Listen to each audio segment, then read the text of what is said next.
गायत्री एक गरीब ब्राह्मण की बेटी थी।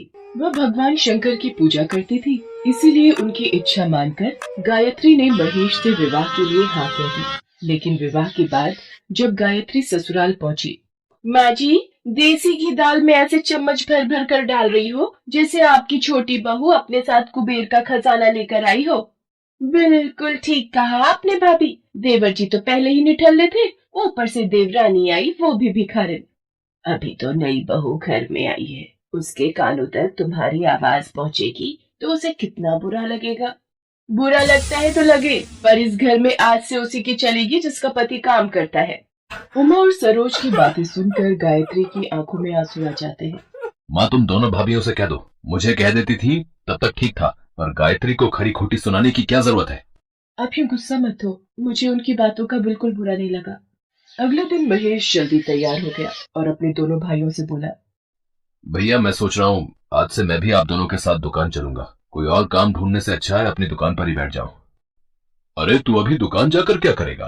तेरी नई नई शादी हुई है, कुछ दिन गायत्री को लेकर कहीं घूमा। हाँ महेश, बड़े भैया ठीक ही तो कह रहे हैं। अभी तुम आराम करो, काम तो हम संभाल ही रहे हैं। पर भैया।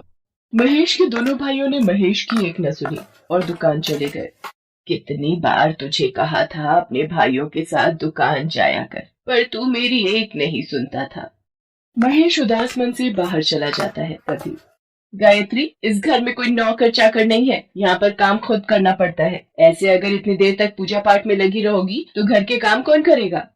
भाभी, आज मेरा सोमवार का व्रत है, इसीलिए भगवान शंकर की पूजा कर रही थी। भगवान शंकर की पूजा करने और व्रत रखने से घर का काम नहीं हो जाएगा, वो तुम्हें अपने हाथों से ही करना है। कपड़े रखे हैं, जल्दी से निपटा लो, फिर रसोई में खाना भी चढ़ाना है। तुम दोनों इतनी निर्दयी कैसे बन सकती हो? अभी कल ही तो गायत्री बहू शादी होकर आई है, उसके हाथों की मेहंदी तक नहीं उतरी। क्यों?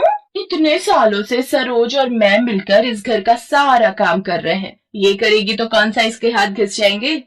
माँ जी, आप चिंता मत करो, मैं सारा काम कर दूंगी। घर के काम करने से तो मन को सुख प्राप्त होता है। गायत्री की दोनों जेठानी बहुत कड़वे स्वभाव की थी। अब तो रोजाना ही वो आराम से बैठी रहती और गायत्री पूरा दिन घर का काम करती। ये बात महेश को सहन नहीं हुई। एक दिन, भैया, मैं आप दोनों से कितने दिनों से कह रहा हूँ कि मुझे भी दुकान जाना है। देख सुमेर, सच्चाई तो यह है कि हम तुझे दुकान में से कोई हिस्सा नहीं देंगे, और वैसे भी वो दुकान मेरे और दिनेश के नाम हो चुकी है, तो उस दुकान में तेरा कोई हक नहीं है। मैं कुछ समझा नहीं बड़े भैया। उस दुकान को मैंने और भैया ने अपनी मेहनत से बनाया है।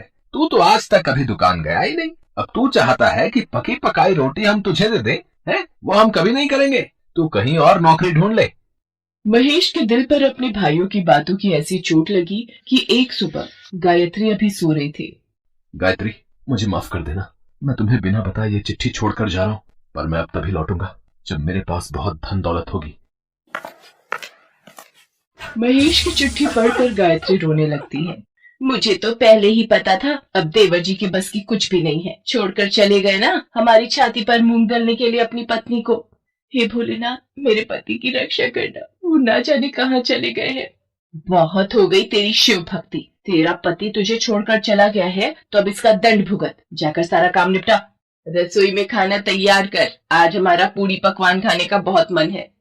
बेचारी गायत्री भूखी प्यासी सबके लिए खाना बनाती है, पर उसके लिए खाने को कुछ नहीं बचता। उमा, 2 पूरी और खीर गायत्री को भी दे दो, उस बेचारी ने सुबह से कुछ नहीं खाया है। क्यों? उसका पति पीछे से कोई जायदाद छोड़कर गया है जो मैं उसको पूरी पकवान खिलाऊं? कल की रोटी रखी है, अचार के साथ खा लेगी। ये ले, खा ले रोटी। और हम इतने बुरे भी नहीं है जो तुझे भूखा मार देंगे। इसी तरह गायत्री अत्याचार सहती रहती है। महेश को गए 6 महीने हो गए थे और उसकी अभी तक कोई भी खबर नहीं थी। गायत्री रोजाना भगवान भोलेनाथ के सामने बहुत रोती थी। हे प्रभु, आज इनको गए 6 महीने हो गए, इनकी कोई खबर नहीं है। प्रभु, इन्हें सकुशल वापस भेज दो, अब और दुख नहीं सहा जा रहा। कितनी बार कहा है, हम जब तक सुबह उठे सारा काम खत्म हो जाना चाहिए। अब तो यहाँ नहीं रहेगी। तेरा पति तो वापस आने वाला है नहीं, तेरा खर्चा पानी अब हम और नहीं उठा सकते। इसे धक्के मारकर बाहर निकाल दो भाभी। अरे छोड़ दो इस बेचारी को। भाभी, इनके आने तक मुझे यहाँ रहने दो, मैं भीख मांगती हूँ। जैसे ही उमा और सरोज गायत्री को धक्का देकर घर से निकालने लगती हैं, तभी एक हाथ गायत्री को थाम लेता है। महेश बेटा, तू? आप आ गए? अब कहाँ चले गए थे? तुमने जितने जुल्म सहने थे सह लिए। अब हम यहाँ एक पल भी नहीं रहेंगे। मैं इतना पैसा कमा लाया हूँ कि तुम्हें ऐशो आराम की जिंदगी दे सकता हूँ। महेश गायत्री और अपनी माँ को लेकर नए घर में रहने चला जाता है। अब महेश एक धनी व्यापारी बन चुका था। महेश अपनी माँ और गायत्री को सारी कहानी सुनाता है। घर से निकलकर मैं बहुत उदास था। मैं एक जंगल के रास्ते दूसरे नगर जा रहा था कि अचानक कुछ बदमाश एक बूढ़े व्यक्ति से उसकी धनराशि लूट कर ले जाने वाले थे। मुझसे ये देखा नहीं गया और मैं उनसे सामना करने लगा। तभी वहां से कुछ गुजरते राहगीर मेरी मदद को आ गए और ये देख वो चोर भाग गए। बेटा, तुमने आज मेरी जान बचाकर मेरे ऊपर बहुत बड़ा उपकार किया है। चलिए मैं आपको आपके घर तक छोड़ देता हूँ। उसके बाद मैंने उन बूढ़े व्यक्ति को अपनी सारी दुख भरी कहानी सुनाई तो उन्होंने मुझे अपने पास ही नौकरी पर रख लिया और पिछले 6 महीने से मैं उनके पास ही काम कर रहा था। उनके कहने पर ही मैं वापस लौटा हूँ। अब तो मेरे पास इतनी धनराशि उपलब्ध हो गई है कि मैं अपने परिवार को आराम से चला सकता हूँ। ये सब भोले बाबा की कृपा है। आज उन्हीं की वजह से सब कुछ अच्छा हो रहा है। सुनो जी, कल महाशिवरात्रि का पावन त्योहार है, क्यों ना हम इस त्योहार को धूमधाम से मनाएं? हाँ गायत्री, हम इस त्योहार को बहुत धूमधाम से मनाएंगे और मिलकर भगवान भोलेनाथ की महापूजा करेंगे। माँ जी, और आप अगर बुरा न मानो तो हम इस त्योहार के लिए जेठ जी और जेठानी जी को भी बुला ले। तुम जानती हो ना गायत्री, उन सब ने तुम्हारे साथ कितना बुरा व्यवहार किया है, फिर भी तुम उन्हें बुलाना चाहती हो। घर में इतना बड़ा पर्व मनाया जाए और घर के लोग ही न शामिल हों तो अच्छा नहीं लगेगा जी। और फिर ये तो भगवान भोलेनाथ का त्योहार है, इसमें हमें सबको बुलाना चाहिए। गायत्री अपने जेठ जेठानी को महाशिवरात्रि के त्योहार के लिए न्योता दे आती है, पर गायत्री के ठाट बाट देखकर दोनों जेठानी बहुत ईर्ष्या करती हैं। मैं भी देखती हूँ इनका ये महाशिवरात्रि व्रत कैसे पूर्ण होता है। आपने क्या युक्ति सोची है भाभी? तुम देखती जाओ सरोज की मैं क्या करती हूँ। सब लोग गायत्री और महेश के घर शिवरात्रि त्योहार के लिए पहुँचते हैं। उमा और सरोज मीठी मीठी बातों में गायत्री को फंसा लेती हैं। गायत्री, लाओ, फलाहार बनाने में हम तुम्हारी मदद कर देते हैं। ठीक है भाभी, ये कोटू सिंघाड़े के आटे की पूरी और आलू की सब्जी का भोग मैं बना रही हूँ। आप साबूदाने की खीर चढ़ा दो। ये लो उमा भाभी, आपने जो मंगाया था। उमा चुपके से साबूदाने की खीर में मांस के टुकड़े मिला देती है। उसके ऐसा करते ही भगवान भोलेनाथ क्रोध में आ जाते हैं और उमा और सरोज दोनों की आंखों की रोशनी चली जाती है। वो दोनों अंधी हो जाती हैं और चिल्लाने लगती हैं। मुझे कुछ दिखाई नहीं दे रहा, ये मेरी आंखों को क्या हो गया?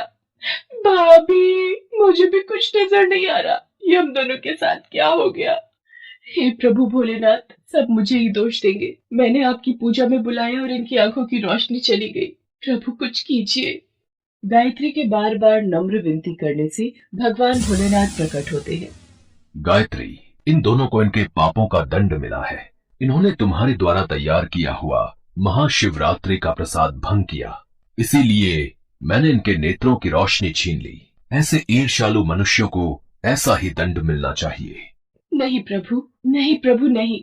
मेरे कहने से इन्हें क्षमा कर दीजिए प्रभु।